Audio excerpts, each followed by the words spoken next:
Аяқ бұлшықеттеріндегі спазмдар, әсіресе тінде оятатын ауырсынулар, көптеген егде жастағы адамдар үшін қалыпты жағдайға айналған. Бұлшықет жиырылуы, нервтердің қозғалуы және минералдық тепе-теңдіктің бұзылуы аяқтағы ауырсынуға себеп болуы мүмкін. Көптеген адамдар бұл мәселеден дәрі-дәрмек арқылы құтылуға тырысады, бірақ табиғи жолдар арқылы да ауырсынуды азайтуға болады.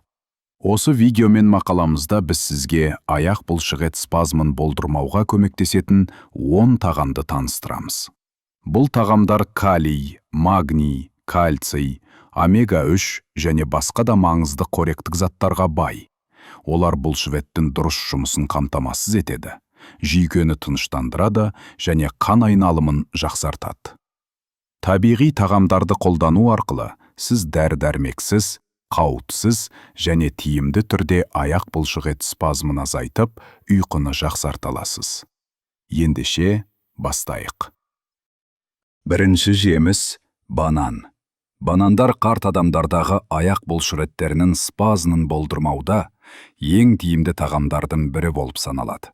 Түнде аяқ бұлшықеттерінің қысылауы сізді жиі оятса, сіз жалғыз емессіз. Шынында бұл мәселенің шешімі дәріханадағы дәріде емес, тіпті сіздің ас табаңызда болуы мүмкін. Қарт адамдар үшін аяқ бұлшықеттерінің бұлшықет қысылауы жай ғана ыңғайсыздық емес. Олар ауырсыну, шаршау әкеледі және көптеген адамдарды ренжітіп тастайтын қате түсінік туғызады. Көз алдымызға елестетіңіз. Қарапайым дәмді тағамдар сіздің бұлшықеттеріңізді тыныштандырып, қан айналымын жақсартып, тыныш және спазмсыз ұйықтауға мүмкіндік беретін болса. Осы видеода біз аяқ бұлшықеттерінің спазмын болдырмауда ғылыми тұрғыдан дәлелденген 10 ең тиімді тағамды ұсынамыз. Олар аяқтарыңызды күшті, сау және қозғалғыш етуге көмектеседі. Дәрілер қажет емес. Сіздің ас үйіңізде осы тағамдардың кейбірі бар шығар. Ал кейбірі сізді таңғалдыруы мүмкін. Ал бастамас бұрын қай жерден көріп отырғаныңызды білгіміз келеді. Пікірлерде бөлісіңіз және сұрақтарыңыз болса, қалыс қалмаңыз. Егер сіз табиғи жолмен денсаулығыңызды сақтау және әдемі қартаю жолын қабылдауға дайын болсаңыз, Health 365 қауымдастығына қосылып жазылыңыз. Денсаулық жолым қазірден бастаңыз. Бананға кірісейік. Неліктен банан қарт адамдардағы аяқ бұлшықеттерінің спазмын болдырмауда жетекші таңдау болып саналады. Банан жиі табиғи электролит таблеткалар деп аталады. Және бұл тегін емес. Олар калийге бай, ал калий бұлшықет жиырылуын және жүйке сигналдарын реттеуде маңызды рөл атқарады. Түнде ауыр аяқ бұлшықет қысылауының негізгі себептерінің бірі калий деңгейінің төмендігі. Қартаю кезінде бұлшықет массасы мен дененің ылғалдану деңгейі төмендеуі мүмкін. Сол кезде банан бұл теңгерімді қалпына келтірудің қарапайым және тиімді шешімі болып табылады. Калий спазмды қалай жеңілдетеді? Калий деңгейі төмендегенде бұлшықеттер жүйке сигналдарына шамадан тыс сезімтал болады. Нәтижесінде өз еркісіз жиырылулар, яғни спазмдар пайда болады. Калий, натрий және магниймен бірге бұлшықет талшықтарының тыныш және икемді болуын қамтамасыз етеді. Бұлшықеттердің кернеуін болдырмайды. Орташа бананда шамамен 400 мг калий бар. Бұл сау бұлшықет функциясын қолдауда маңызды рөл атқарады. Барлық банандар бірдей калий деңгейімен пайдалы әсер береді ме? Жоқ, дәл солай емес.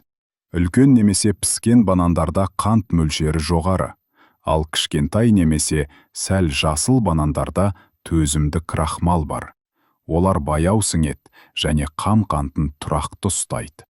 Диабетпен немесе көмірсу мөлшерін бақылап жүргендер үшін кішкентай қатты банандарды таңдаңыз.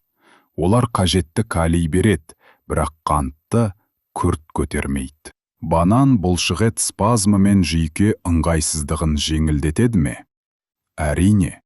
Калий бұлшықет жиырылуы үшін маңызды, ал банан құрамындағы аздаған В6 дәрумені жүйке функциясын жақсартуға көмектеседі. Бұл қарт адамдарда қышу, жеңіл невропатия, немесе тынышсыз аяқ синдромымен байланысты спазм кезінде әсіресе пайдалы. Қарт адамдар бананды күнделікті қалай қолданғаны тиімді. Банан тамаққа икемді, асқазанға жеңіл, сондықтан таңғы асқа немесе жеңіл таңертеңгілік перекусқа керемет. Овсянкаға турап қосуға болады, шпинат және грек йогуртпен смузи жасауға болады. Немесе жаңғақпен бірге жеу, калий, ақуыз және магнийдің үйлесімі бұлшықеттерді қолдайды. Бананды қолданудың қауіптері бар ма?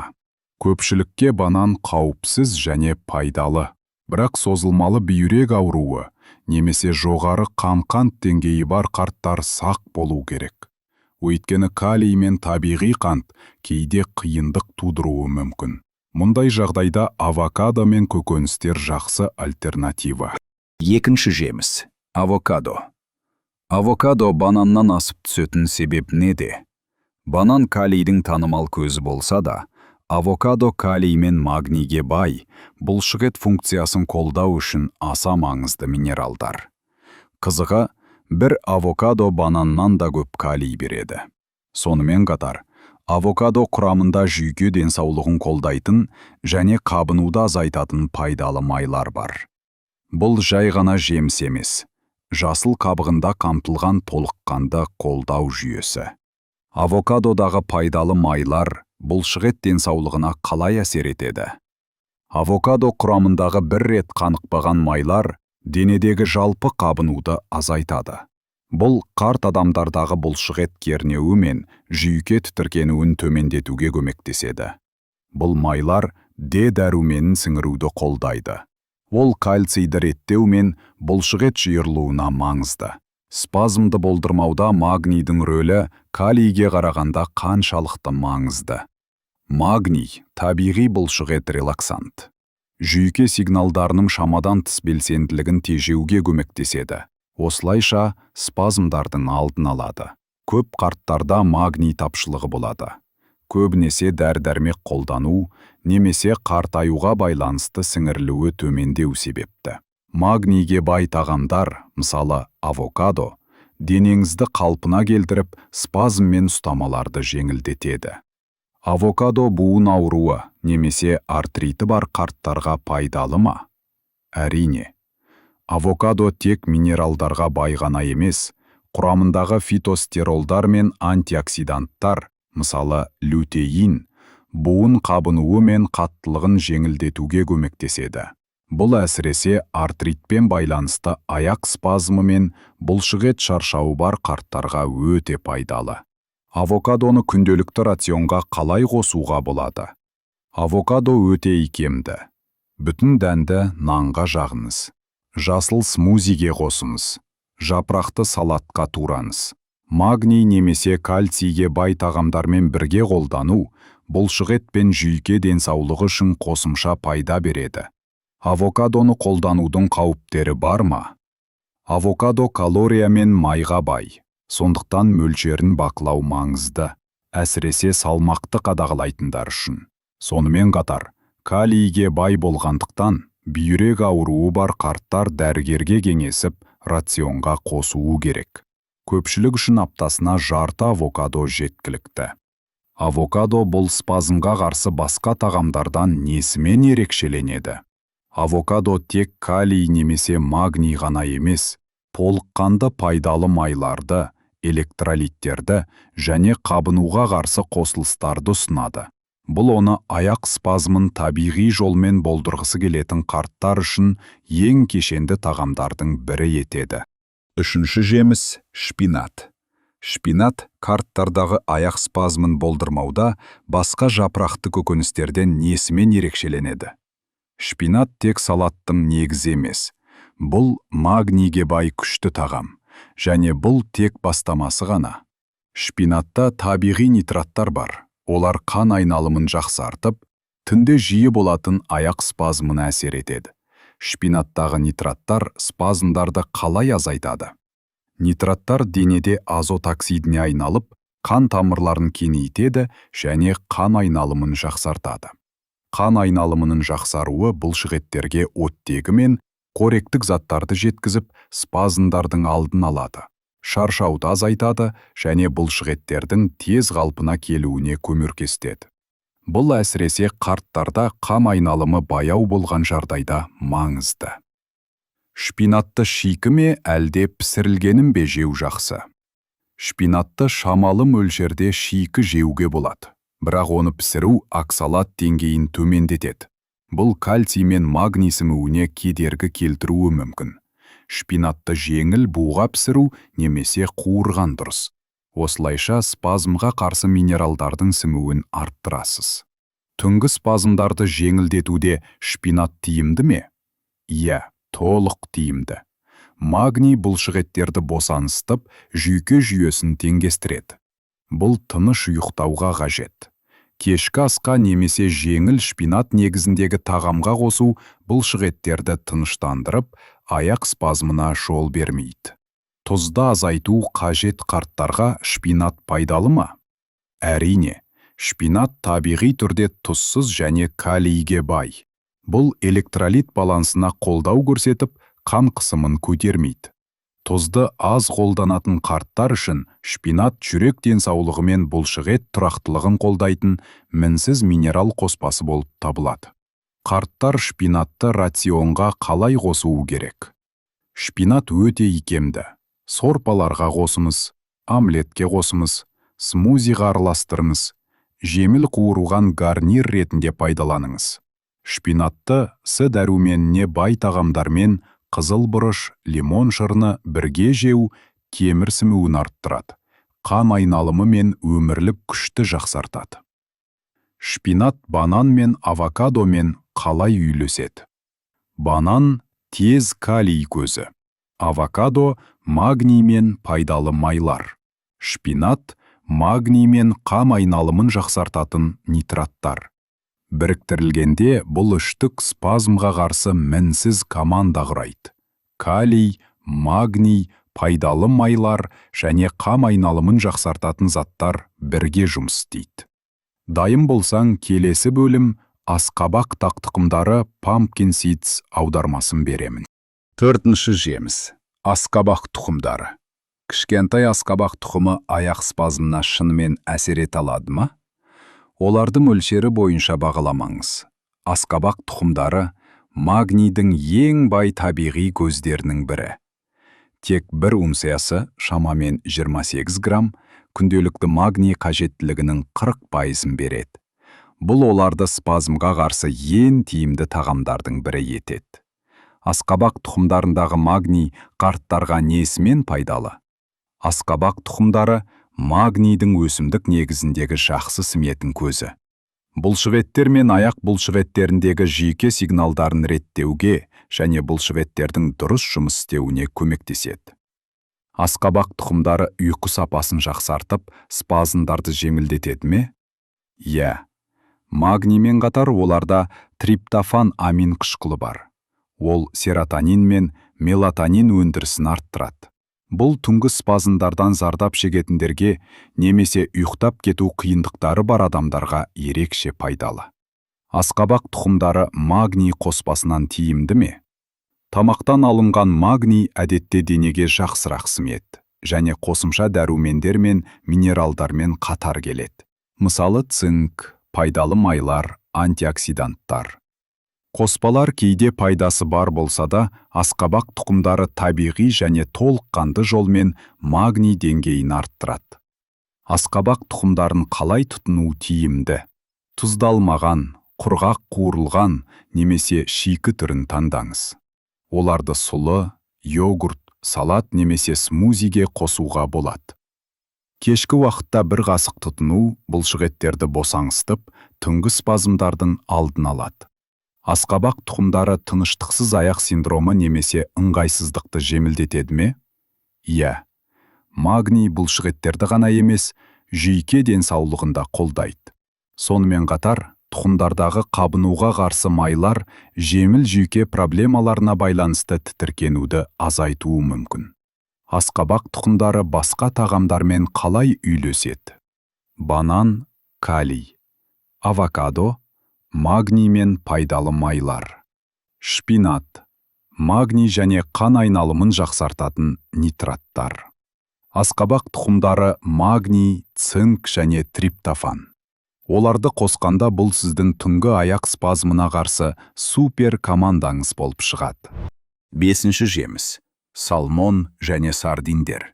Салмон мен сардиндерде бұлшықет пен буындардың қабынуын азайтатын омега-3 май қышқылдары мол. Бұл ұзақ мерзімді спазмдар мен қаттылықтың негізгі себебі.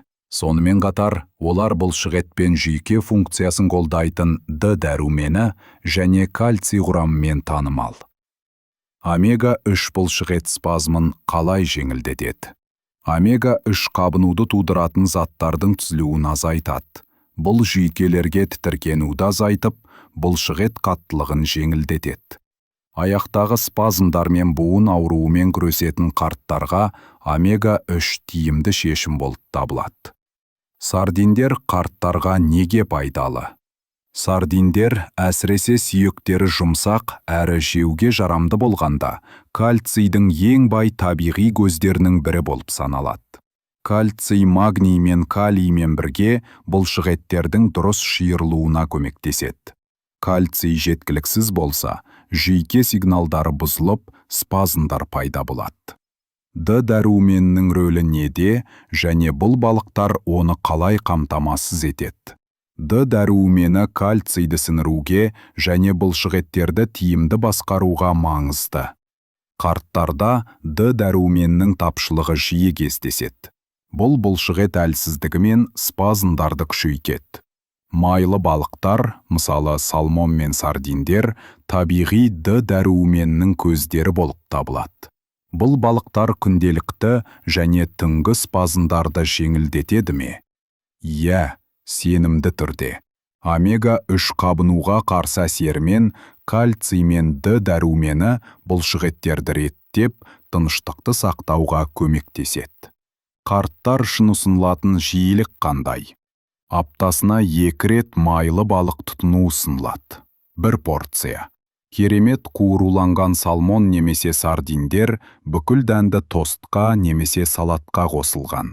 Егер жаңа балық табу қиын болса, мұздатылған немесе суда зәйтүн майында консервіленген нұсқаларда тиімді. Егер балық ұнатпаса, не істеу керек? Омега-3 қоспалары. Альтернативті өсімдік негізіндегі омега-3 водоросілден алынған. Бұл жағдайда кальцийге бай тағамдармен бірге тұтыну керек. Жасыл жапырақты көкөністер немесе күшейтілген өсімдік сүттері. 6. Йогурт. Йогурт дәмді тағам ғана емес, сонымен қатар кальцийдің бай көзі. Бұл жеңіл сіңетін өнім. Сондықтан қарт адамдар үшін кальцийді жеткілікті алу жолы ретінде өте қолайлы. Йогуртты басқа кальций көздерінен сардиндер немесе жапырақты көкөністер ерекшелендіретін не? Сардиндерге қарағанда йогурт жеңілірек және икемді. Таңғы, жеміл тағам немесе смузи үшін ыңғайлы. Көкөністерге қарағанда кальцийді әлдеқайда жақсы сіміреді. Көптеген йогурттар Д дәруменімен байытылған. Бұл кальцийдің сіңуін жақсартады. Йогурт тек бұлшықет спазмдарын жеңілдету үшін ғана пайдалы ма? Жоқ әрине. Грек йогурты бұлшықеттерді қалпына келтіру және күшті ұстау үшін қажет ақуыздың көзі. Йогурт құрамындағы пробиотиктер ішек саулығын жақсартып, магний мен калий сияқты минералдардың сіңуін жақсартады. Грек йогурты қарттарға дәстүрлі йогуртқа қарағанда жақсы ма? Иә. Ақуызы 2 есе көп, қант мөлшері төмен, калийі жоғары. Қалың, кремді текстурасы тағамды дәмді етеді. Жаңғақ, тұқымдар немесе жидектермен бірге тамаша. Лактозаға сезімтал адамдар үшін йогуртты қалай қолдануға болады? Грек йогурты немесе лактозасыз йогурт жеңілірек. Бадам, кокос немесе соя сүтінен жасалған йогуртта баламалы. Кальций мен Д дәруменімен байытылған. Түнгі аяқ спазмдарын жеңілдетуде йогурттың пайдасы неде? Кальций бұлшықет қозғыштығын азайтуға көмектеседі. Кешкі уақытта аз мөлшерде йогурт жеп, үстіне магнийге бай жаңғақтар, мысалы асқабақ тұқымы қоссан, бұлшықет босаңсып, жүйке жүйесі тынышталады. Нәтижесінде түнгі спазмдар азайып, ұйқы жақсарады. 7-ші жеміс. Жұмыртқа. Жұмыртқалар ақуызы мол тағам ретінде белгілі.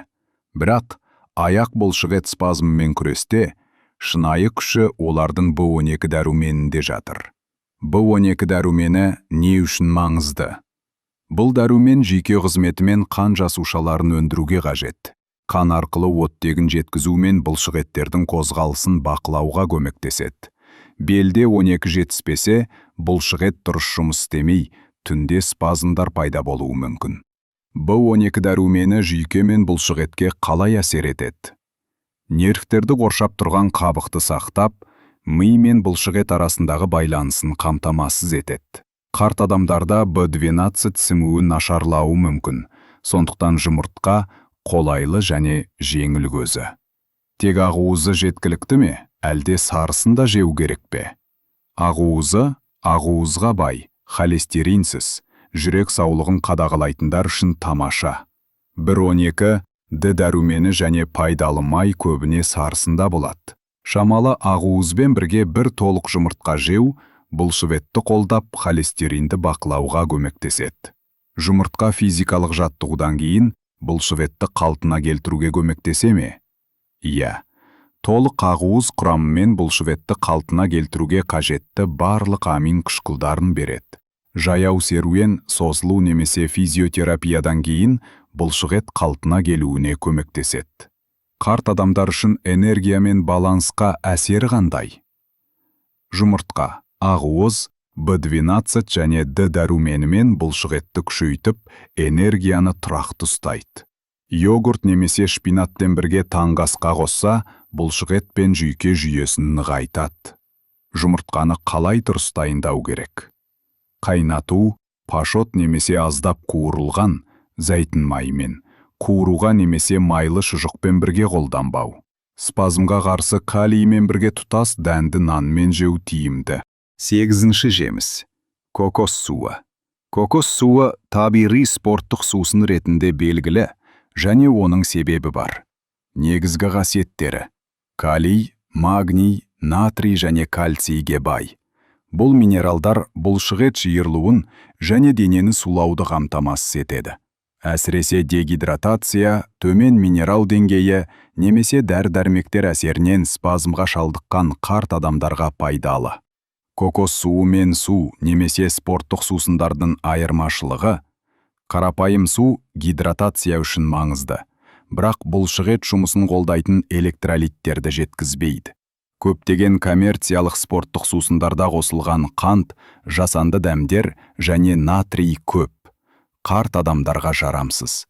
Кокос суы аз қантты, табиғи, электролиттерді қалпына келтіретін сусын.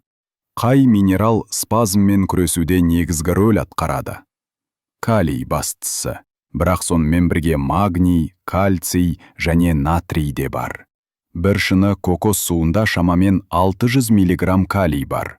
Бұл бананнан да көп. Дәрі-дәрмек әсерінен болатын спазмға көмектесе ме? Иә, диуретиктерді қолданатын қарттар жиі калий мен магний жоғалтады. Кокос суы осы электролиттерді тиімді қалпына келтіруге көмектеседі.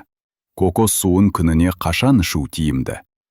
Күні бойы немесе кешке, жеңіл жаттығудан кейін ішу жақсы.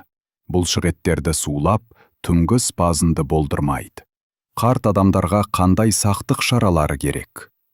Жалпы қауіпсіз, бірақ созылмалы бүйрек ауруы немесе жүрек аурулары бар адамдар дәрігермен кеңескен дұрыс.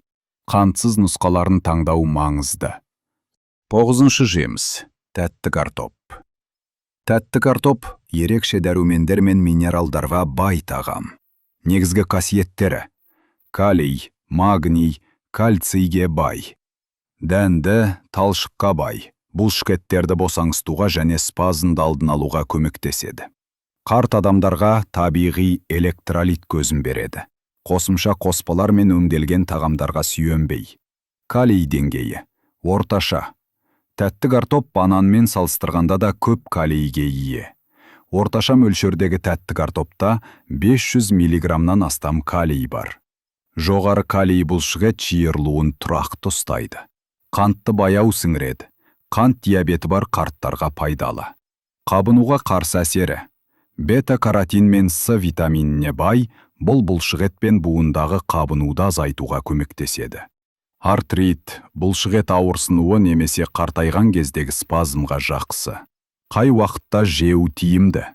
Кез келген уақытта қолдануға болады, әсіресе кешкі асқа. Түнгі спазм мен ұйқыны жақсартуға көмектеседі. Дайындау әдістері. Бумен пісіру немесе пеште қышшу. Калий мен С витаминін сақтайды. Қайнатқанда кейбір минералдар суға кетуі мүмкін. Сондықтан қайнаған суды сорпаларға қосуға болады. Қосымшасыныз. Даршын себу және грек йогурты қосу, калий, кальций және ақуыздың керемет комбинациясы. 10-шысы бадам. Бадам басқа магнийге бай тағамдардан, мысалы шпинат немесе тұқымдардан неге ерекшеленеді? Қасиеттері. Магнийге бай.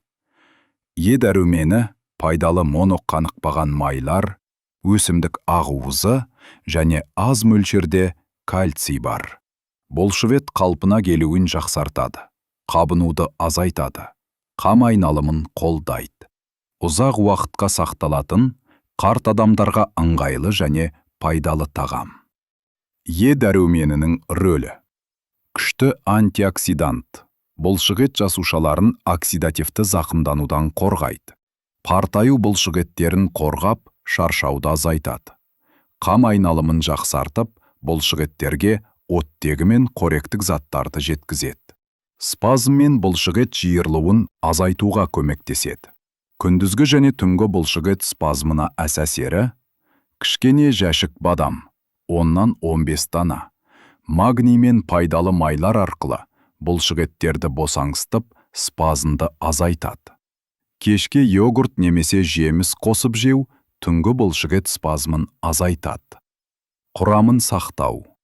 Шай тұздалған немесе майға қуырылған бадамдардан аулақ болу керек. Қантсыз, кептірілген бадам ең тиімді. Күнделікті мөлшері.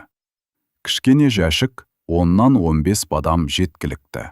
Калория мен майды бақылау үшін мөлшерді сақтау маңызды.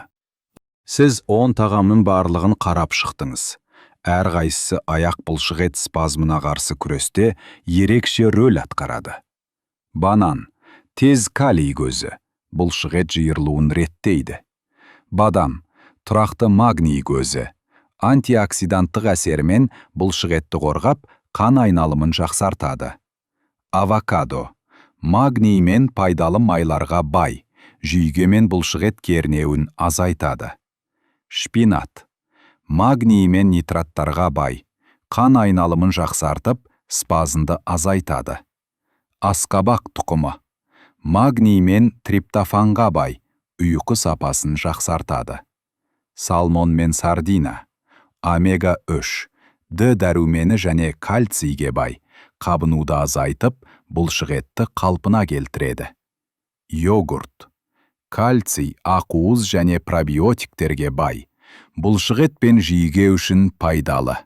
Жұмыртқа, ақуыз бен B12 дәрумені көзі, жүйке мен бұлшықет функциясын қолдайды. Кокос суы, табиғи электролиттерге бай, гидратацияны қамтамасыз етеді. Тәтті картоп, калий, магний және кальцийге бай, қабынуды азайтып, тұрақты энергия береді. Бұл тағамдар дәрілер мен уақытша шешімдерден көрі, табиғи жолмен аяқ бұлшықет спазмын болдырмауға көмектеседі. Олар бұлшықет жиырылуын реттейді, жүйкені тыныштандырады, табынуды азайтады, қан айналымын жақсартады және ұйқы сапасын арттырады. Қарапайым сөзбен айтқанда, дұрыс тағам арқылы спазмсыз, сергек және сау аяққа қол жеткізуге болады. Егер қаласаңыз, мен сізге осы тағамдарды күнделікті мәзірге қалай қосуға болатынын қысқаша нұсқаулық етіп шығарып берейін. Солай істейік пе?